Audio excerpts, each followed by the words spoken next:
저희 연봉새교회는 제 모교회입니다. 올해로 만 39년 된 교회이고요. 우리 초대 담임 목사님이 은퇴하신 후에 풍파가 좀 많았습니다. 우리 또 목사님에 대한 상처도 많이 받은 교회이고요. 제가 부임해서 처음 갔을 때에 놀라지 마십시오. 무려 3분이 예배드리고 계시더라고요. 아주 성경적이죠. 두세 사람이 내 이름으로 모인 것은 나도 그들 중에 있는디라. 그래서 주님이 함께하는 아주 아름다운 예배를 드렸습니다. 직전 목사님 사임 이후에 한 6개월 이상을 우리 집사님 2분이서 그 자리를 지켰다고 하더라고요. 2분이서 성경 읽고 기도하고 찬송 하나 부르고 이렇게 이제 교회를 지켜온 거죠. 자, 그러다가 가나안 성도 한 분 오셔가지고 제가 갈 때 이제 3명이 딱 된 겁니다. 자, 그리고 한 달 후에 그 사이에 좀 교회도 좀 갈라지고 그랬거든요. 그래서 나누어졌던 교회에서 한 10여 분 이렇게 오셔가지고 두 교회가 또 합쳐졌습니다. 합쳐지는 그런 역사가 일었고요. 자, 긴 과정은 생략하고요. 자, 그리고 그동안 상처받았던 분들 이렇게 다시 좀 권면하고 복귀해가지고 한 매주 15명에서 16명 이렇게 예배 드리다가 제가 우리 그래도 보고를 해야 되니까 사실 크게 부흥한 것도 없고 병자를 제가 고친 것도 없고요. 죽은 사람 살린 것도 없고 아무런 기적도 일어나지 않고 보고할 만한 게 없더라고요. 그래서 통계를 좀 한번 살펴보았습니다. 한 해에 평균 1명씩 출석률이 증가를 했더라고요. 매우 느린 속도지만 부흥하고 있는 교회입니다. 작년 통계를 내보니 평균 출석률 18명이 되었는데 올해 여름에 좀 저조합니다. 우리 농사 짓는 분도 계신데 농번기만 되면 감감무소식입니다. 전화도 안 받으시고 그런 분들도 계시고 그렇습니다. 자, 지난 2년 반 동안 세례를 3분, 거의 매주 저희들끼리만 예배드리다가 아주 가끔씩 낯선 분이 방문하는 경우가 있는데 그런 일도 드물고요.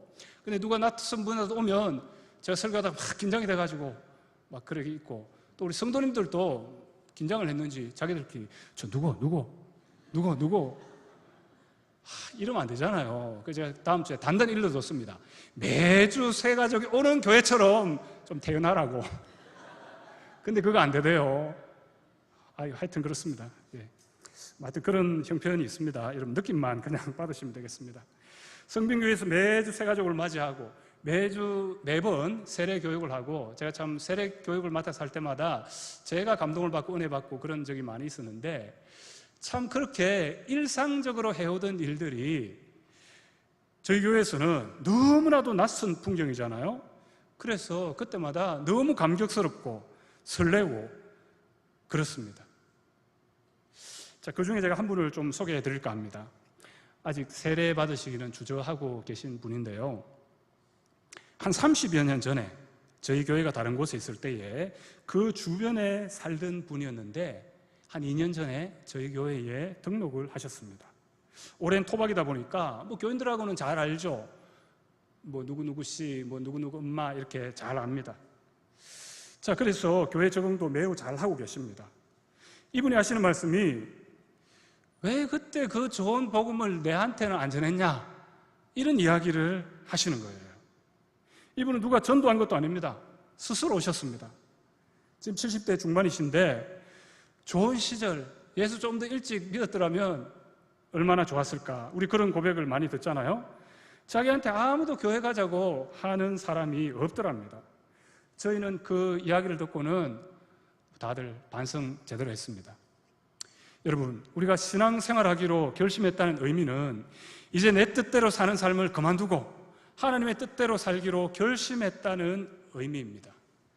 내 마음대로 죄짓고 사는 삶이 아니라 하나님께 영광 돌리면서 살기로 한 거죠. 여러분 다 예수님 믿고 구원받고 여러분 신앙생활에 만족하시죠? 우리 성균교회 성도님들 오랜만에 이렇게 뵈니까 얼마나 복되고 은혜스럽고 영광스러운지 모르겠습니다. 자, 우리는 그런 생각을 늘 가져야 합니다. 여러분, 내가 이래봬도 성도야, 내가 이래봬도 하나님의 백성이야, 내가 이래봬도 교인이야. 여러분, 그런 농담이 아니라 사실이죠. 이런 사실을 정확하게 여러분 스스로 나누고 이야기할 수 있어야 합니다. 우리 주변의 전도 대상자들에게는 대놓고 이런 말을 하면 저 또라이가 이런 말을 할 수도 있겠죠. 자, 그래서 이렇게 말은 하지 않더라도 여러분의 말과 행동, 몸짓과 표정을 통해 이게 나타나고 속으로 여러분 그런 자부심을 가지시면 됩니다. 그러면 그들은 여러분을 보고는 좀 뭔지는 몰라도 뭐 잘난 것도 없으면서 뭐 저리 당당하노? 뭐 저리 자신감 갖고 사노? 아마 이런 이야기를 분명히 할 것입니다. 하나님의 뜻대로 살아가는 여러분, 모두 복되신 하나님의 영광의 복음을 받은 자답게 멋있게 살아가시기 바랍니다. 오늘 우리 본문의 편지를 받고 있는 디모데는요, 에베소 교회에서 목회를 하고 있는 바울이 사랑하는 제자요 후배 목회자였습니다. 에베소 교회는 지금 위기를 겪고 있습니다. 자, 골로새 교회와 마찬가지로 율법하는 율법주의자들이 있었습니다. 그리고 또 신비한 것만 쫓아다니는 신비주의자들이 있었어요. 그리고 영혼과 육체를 지나치게 분리하면서 영적인 지식만을 추구하는 영지주의자들도 있었습니다. 그리고 당시 유행하던 우리 헬라 철학에 심취한 분들, 이런 분들 때문에 매우 큰 위기를 겪고 있었습니다. 오늘 본문에서도 그와 같은 여러 흔적들에 대해서 경고하는 말씀이 나옵니다. 자, 에베소 교회에 어떤 위기가 있었을까요? 자, 먼저 다른 교훈을 가르치는 자들이 있었습니다. 우리 3절을 보시면 됩니다. 다른 교훈을 가르치지 말라라고 했습니다. 자, 당시 이처럼 다른 교훈을 가르치는 자들이 있었습니다. 바울 사도께서는 에베소 교회 성도들에게 예수 믿음으로 죄산 받는다라는 바른 복음을 전했어요. 그런데 복음보다는 율법을 강조하고 이 본질적인 내용보다는 쓸데없는 거 강조하는 이런 사람들이 있었던 겁니다.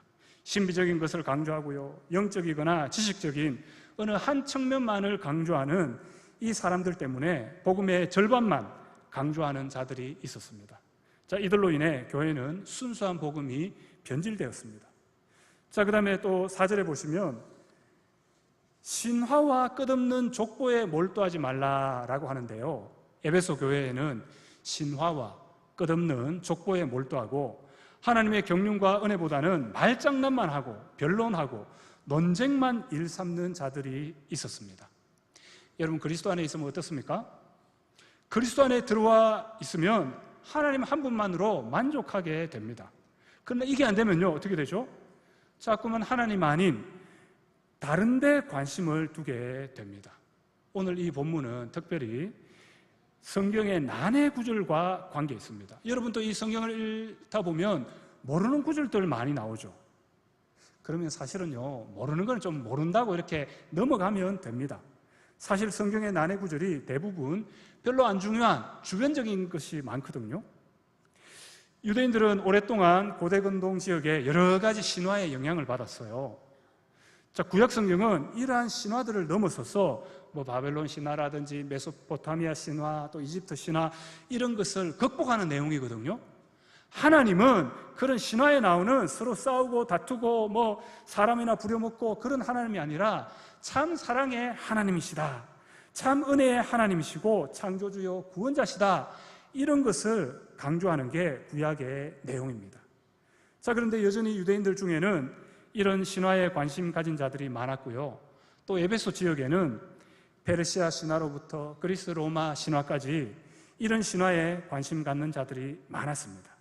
다신교를 섬기는 사람들이 많았고요. 자, 그러다 보니까 이 교회 다니지 않은 사람들은 온갖 다신교의 짬뽕 종교가 되었고, 교회를 다니는데도 불구하고 이런 사상에 영향받는 사람들이 매우 많았습니다.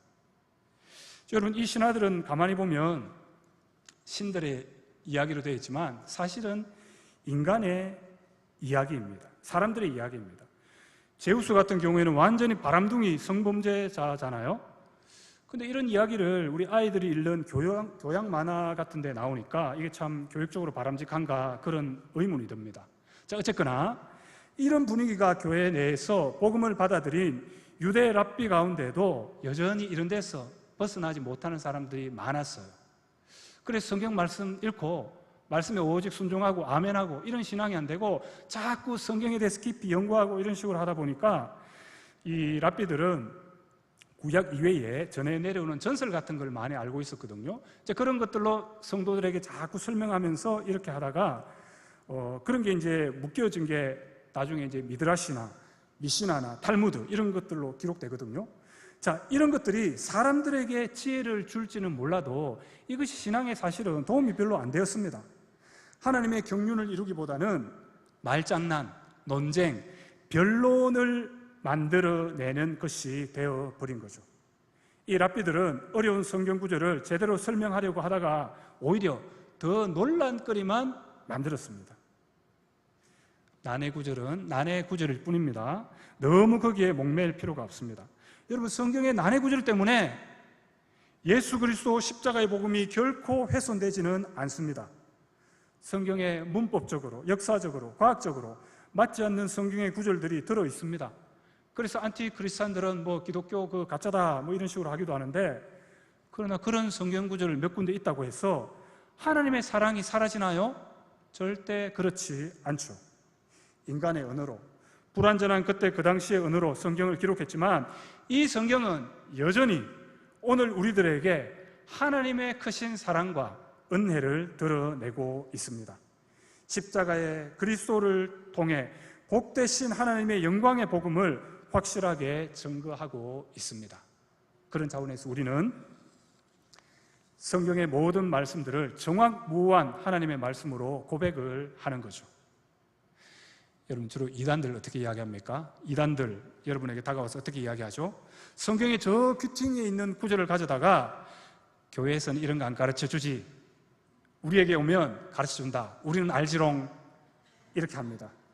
자기들은 뭔가 큰 비밀을 깨달은 것처럼, 자기 교주가 그 성경의 모든 난해 구절들, 비밀들 다 풀어낸 사람처럼 그렇게 교만하게 굽니다.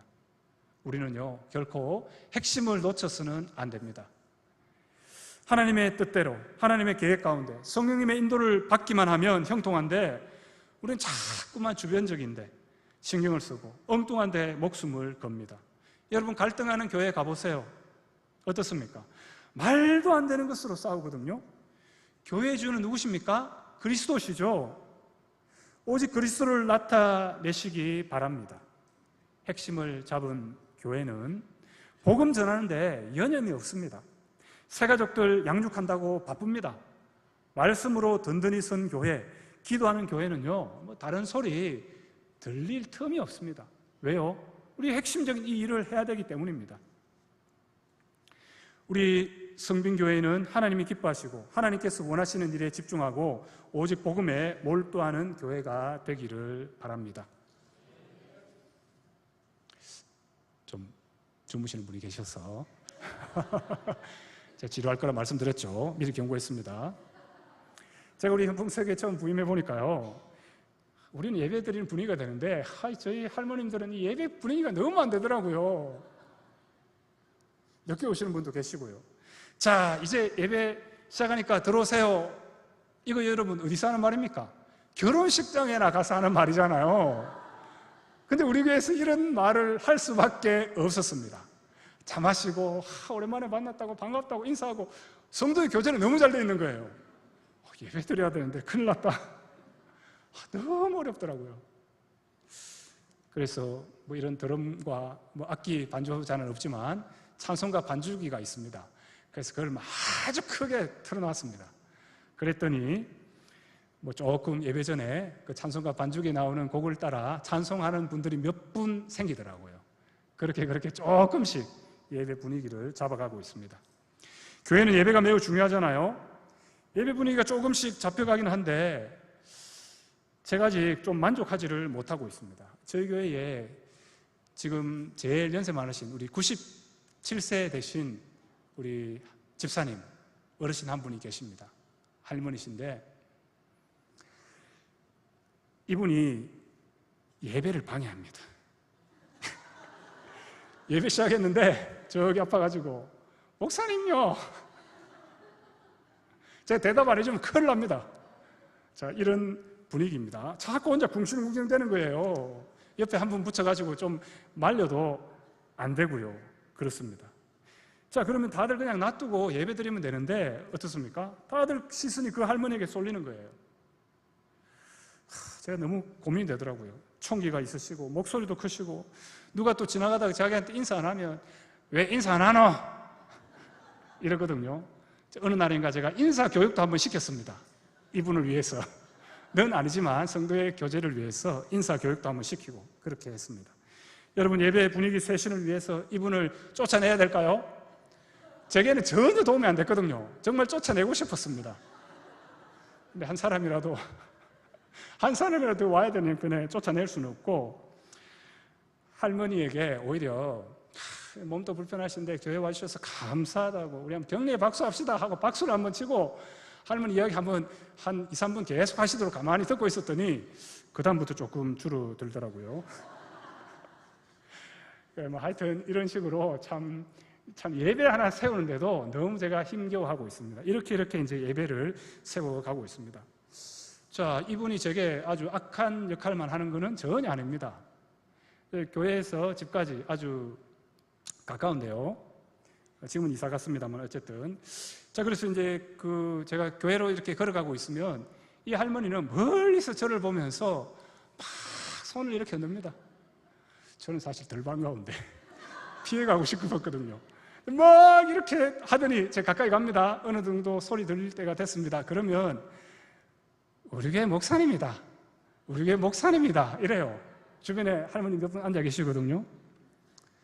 그러면서 딱 한마디 합니다. 참 착해. 이럽니다. 그래서 제가 본의 아니게 저는 할머니를 미워하는 마음이 있었는데 참 착한 목사가 되었습니다. 여러분, 착한 목사가 되면 어떻게 해야 되죠? 착한 목사처럼 행동해야 되잖아요. 그래서 제가 본의 아니게 옆에 계신 할머니 손도 잡아드리고 또 옆에 계신 할머님 또 손도 잡아드리고 이렇게 늘 안부하다 보니까 참 이게 관계 정도죠. 자, 이렇게 선하게 이렇게 영향을 미치고 있습니다. 아직 뭐 교회로 오라고는 안 해봤는데 이제 조금씩 이렇게 관계를 하고 있습니다. 그래서 어느 할머니가 한 번은 새벽에 만났는데 이런 이야기를 하더라고요. 아이고, 그 젊은 사람이 안부도 물어주고 참 고맙네 그러시더라고요. 여러분 한번 생각해 보세요. 외로운데 할머님들 젊은 사람이 인사해 주니까 얼마나 좋겠습니까? 그래, 우리 좀 인사하기 이런 걸 좀 해봐야 되겠다 이런 생각도 한번 해보게 됩니다. 저는 참 착한 목사를 넘어서 그들의 영혼을 구원하는 목사가 되고 싶습니다. 일단 마음문은 열었습니다.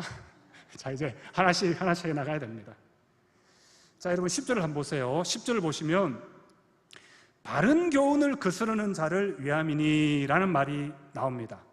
자, 율법의 기능을 지금 말하면서 이 말을 하는데, 율법을 주신 것은 불법한 자와 복종하지 아니하는 자와 경건하지 아니하는 자와 죄인과 거룩하지 아니하는 자와 망령된 자와 부모나 타인을 살인하는 자, 음행하는 자, 거짓말하는 자, 바른 교훈을 거스리는 자를 위함이다 라고 합니다. 율법이 바로 이들을 위한 거죠. 법이 있어야 죄를 깨닫거든요. 그래서 이 법을 통해 이들이 죄를 알게 되는 겁니다. 사람들은 율법의 말씀을 읽어보니까 자기들이 잘못한 것을 깨닫게 되는 거거든요. 자, 율법의 원래 정신은 하나님의 사랑과 이웃 사랑에 대한 배려를 보여주기 위한 겁니다. 율법 자체는 매우 선한 거죠.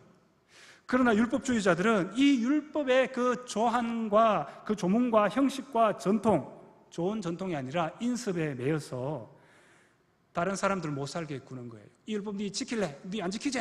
그러면서 막 뭐라 하고 이런 식으로 했던 겁니다. 자, 그저 형식주의에 빠져 있으니까 오히려 지금 자신들이 그들이 율법 잘 지키는지는 모르겠지만 실제로는 전혀 지키지 않는 거라고 이렇게 죄를 지적하는 겁니다. 자, 율법을 지키는 사람이 어찌 9절 10절에 열거된 이 죄악들을 범할 수가 있겠습니까? 그러니 지금 어떤 사람들이 교회를 어지럽히느냐 하면 바른 교훈을 거스리고 있는 사람들이, 그 율법의 정신은 도외시하고 이 율법의 형식에 빠져 있는 이 사람들이 전혀 믿음과 행함이 일치되지 않는 신자들, 그러면서도 율법만 강조하는 자들이 있었던 겁니다. 몇 사람 그렇게 있을 수는 있지만 이 사람들 때문에 누가 욕을 얻어먹습니까? 교회 전체가 욕을 얻어먹게 되는 거죠. 여러분, 우리는 디모데전서 1장을 읽어보면서 발견하게 되는 오늘날 우리 한국 교회와 세계 교회의 위기를 한번 생각해 보기를 바랍니다. 두 번째로 오늘날 교회의 위기. 바른 교훈의 목적을 잊은 자들이 있습니다. 우리 5절 한번 보세요. 5절. 이 교훈의 목적은 청결한 마음과 선한 양심과 거짓이 없는 믿음에서 나오는 사랑이라 라고 했습니다.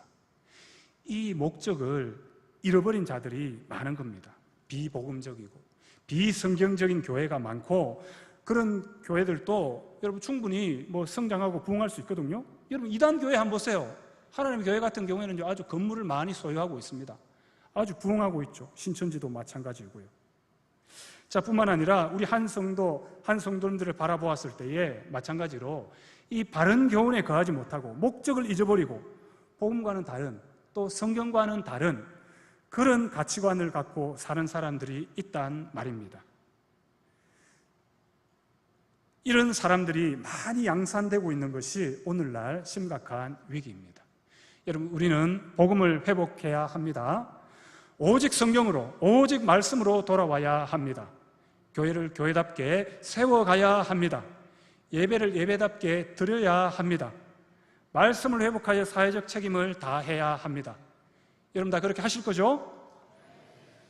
우리 성빈교회는 참 순수한 교회다, 여러분 그런 칭찬 듣고 계시죠? 아닌 것 같은 분이 몇 분 계십니다. 수상합니다. 조사를 좀 해봐야 될 것 같습니다.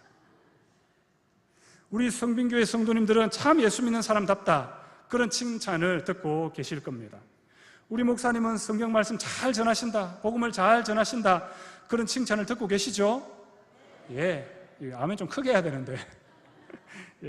여러분, 우리 다 그렇게 우리 말한 대로 될 줄로 믿습니다. 우리 교회가요, 다른 일 하는데 한눈을 팔면요 큰일 납니다. 물론 교회가 부흥하고 성장하면서 이 사회에 선한 영향력을 끼쳐야 되기 때문에 여러 가지 우리 일들을 많이 합니다. 그런데 너무 교회가 세상 다른 단체에서도 흔히 할 수 있는 그런 일에만 몰두하면 교회는 정체성을 잃게 됩니다. 우리는 바른 교훈의 목적, 즉 예수 그리스도의 십자가의 복음과 하나님 나라의 복음에 바로 서야 합니다. 거기에 근거해서 우리가 선교도 하고 교제와 친교도 하고 구제와 봉사도 해 나가는 겁니다. 제가 최근에 어느 권사님에게 들은 이야기입니다. 보험을 하는 권사님이거든요. 근데 어떤 분이 요즘 그게 목사 안 보이대 이랬다고 합니다. 제가 그 전세 기간이 끝나서 이사를 갔거든요. 그래서 이사 갔다라고 하니까 아유, 그 목사님 참 여기 계셨는데 참 너무 좋았는데 막 이러면서 하여튼 칭찬을 했다 그래요. 제가 그 이야기를 듣고 있는데 참 매우 멋쩍었습니다. 사실 저희 교회 교인들은 저를 잘 몰랐지만 제가 이사 가기 전까지 새벽 기도만 마치면 저희 집에서 교회까지 또 우리 한 광명 아파트 정도 되는 아파트가 있습니다. 그 아파트 주변 둘러가면서 쓰레기를 좀 주웠거든요. 그랬더니 이게 소문이 나가지고 저 쓰레기 줍는 목사 아이가 하면서 지나가기만 하면 저한테 이야기를 하는 거예요. 그래서 제가 쓰레기 줍는 목사가 됐습니다. 매일 한 거 아닙니다. 월요일은 쉬어야죠. 철석같이 지키고 비 오는 날 매우 좋았습니다. 오늘 쓰레기 안 주워도 되는구나. 일부러 한 건 아닌데 하다 보니까 하게 되었습니다. 그걸 하다 보니까 참 좋은 점이 있어요. 20리터짜리 그거 사가지고 하니까 금방 그게 차더라고요. 처음에는 교회 주변이 너무 지저분해서 시작하게 됐는데, 그러다 보니까 우리 환경 공무관 어떤 분이 지나가면서 어이구 이걸 사서 하세요 라고 하면서 저한테 80리터짜리 봉투를 한 3개나 주더라고요. 그거 채우느라 제가 식겁을 했습니다.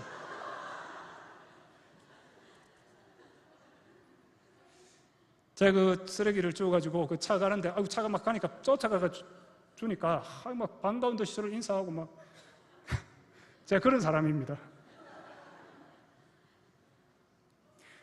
제가 이런 말을 들었는데요, 그동안 우리 교회는 아무도 몰랐습니다. 저희 어머니, 제 아내 들킬까봐 제가 몰래 했습니다. 좀 이상하잖아요. 어쨌든 모범적인 일을 했고 제가 나쁜 일을 한 것은 전혀 아니죠. 칭찬 들으니 기분도 좋습니다. 그러나 사실 제가 진짜 듣고 싶은 이야기는 진짜 목사답다, 목회 잘하더라, 말씀 잘 전하더라, 이런 이야기를 좀 들어야 하지 않을까요? 이런 이야기를 교인들이 좀 소문을 안 내는 것 같아.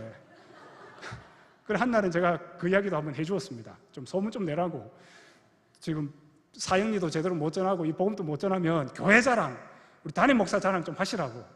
그러니까 또 마지못해 아멘 하시더라고요. 그대로 될 줄로 믿습니다. 여러분, 쓰레기 줍는 이 제 정체성이 아니죠. 뒤에 목사가 제 정체성이잖아요. 여러분 잘 생각하셔야 됩니다. 우리는 바른 교훈을 주신 목적을 절대 잊어서는 안 됩니다. 우리 각 구역과 교구, 각 부서, 각 기관 모두 각각의 원래 만든 이유와 목적을 결코 잊어서는 안 됩니다. 주객이 전도되면 안 됩니다. 여러분을 통해, 여러분의 기관을 통해, 여러분의 가정과 교회와 각 구역을 통해, 또 여러분의 취미나 특기, 문화센터 등 여러 모임을 통해서 청결한 마음과 선한 양심과 거짓이 없는 믿음에서 나오는 그 사랑을 통해 복음이 증거되기 원합니다. 자, 우리 7절 한번 보세요. 7절에 보시면 율법의 선생이 되려 하나라는 말이 나옵니다. 오늘날 한국교회의 위기가 선생이 너무 많다는 겁니다. 선생이 되려 하나 자기가 말하는 것이나 자기가 확정하는 것도 깨닫지 못하는 도다라고 하고 있죠. 어떤 사람에게 이런 모습이 보입니까? 말과 행동이 일치 안 되는 분이죠. 자, 시간 관계상 좀 줄이겠습니다. 자, 언행일치, 신행일치, 지행일치 되지 않는 성도가 많이 양산되는 것이 심각한 문제입니다. 여러분들은 모두 언행일치 되시고 또 신행일치 되시고 지행일치 되신 그런 복음 전도자들이 다 되시기 바랍니다. 여러분, 내게 맡기신 바 바른 복음을 따르기 위해서 여러분 청결한 마음을 가지십시오. 또 선한 양심을 가지십시오. 거짓이 없는 믿음을 가지시기 바랍니다. 여러분, 하나님께서 누구를 들어 사용하시겠습니까? 어떤 교회에 새 가족을 보내주시겠습니까? 어떤 사람을 사용하셔서 예비된 영혼, 갈급한 영혼을 만나게 해 주시겠습니까? 순수하게, 또 변함없이 꾸준히 성실하게 우리에게 맡겨주신 일 작다고 대충 할 것이 아니라 작은 일에 충성하기 바랍니다. 여러분, 내가 하고 있는 일이 바람직한가? 성경적인가? 위로는 하나님께 영광이 되고 또 우리 이웃들에게 유익이 되는가? 늘 점검해 보시기 바랍니다. 저는 목사로 부름받았습니다. 여러분은 장로님으로, 권사님으로, 집사님으로, 또 성도로 부름받았습니다. 여러분 각자 가정에서 남편과 아내로, 부모로, 자녀로, 직장에서, 사업장에서 다 각각의 위치로 부름받았습니다. 그리고 여러분에게 예수 그리스도의 복음, 참 생명의 복음, 영생의 복음을 맡기셨습니다. 여러분 여기에 대한 자부심을 가지실 수 있기 바랍니다. 세상에 더 좋아 보이는 것, 세련되어 보이는 것, 더 있어 보이는 다른 교훈이 많습니다. 신화와 끝없는 족보에 몰두하고 말만 무성하게 변론만 하지 말고 그리스도 안에 있는 풍성한 은혜를 체험하시기 바랍니다. 이게 에베소서의 내용입니다. 그리스도 안에 있는 신비와 지식, 그분이 만물의 으뜸이다라는 것을 꼭 발견하십시오. 이게 골로새서의 내용입니다. 여러분, 디모데 전서에는요, 특히 교회의 직분자들에 대해서 언급하고 있습니다. 직분자들 어떻게 해야 합니까? 책망할 것이 없어야 하고, 정중하고, 깨끗한 양심을 갖고, 가정을 잘 다스리고, 뭐 여러 가지 열거를 하고 있는데, 저의 표현으로 바꿔보자면요, 예수님이 그리스도십니다. 하나님의 아들이십니다. 예수님 한 분으로 나는 만족하며 살아갑니다. 만족하고 감사하는 그분, 하나님께서 그런 자들을 사용하실 것입니다. 그런데 지금 에베소 교회에 이런 사람들이 없었던 거예요. 안타깝게도 영적으로 만족하지 못했습니다. 그래서 신비한 것 찾고 영적인 것 찾았습니다. 지적 만족을 못했습니다. 그래서 영적인 지식, 철학적인 지식으로 성경을 풀이하려고 온갖 신화와 족보에 매였던 거죠. 복음 전도자로 부름받은 여러분, 아름다운 지위와 그리스도 예수 안에 있는 믿음의 큰 담력을 얻으시기 바랍니다. 그리스도 안에 자족하기 바랍니다. 믿음의 선한 싸움을 싸워 가십시오. 말씀과 기도로 거룩하여지기 바랍니다.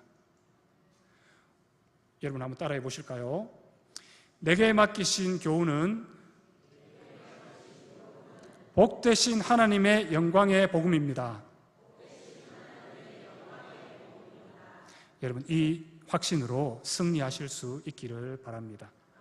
특별히 헌신 예배로 섬기는 우리 오여전도의 회원 여러분, 여러분이 이번 일주일 동안 살아갈 때에 여러분이 사소해 보이는 말 한마디 허투루 하지 마시기 바랍니다. 여러분, 복된 말을 선포하십시오.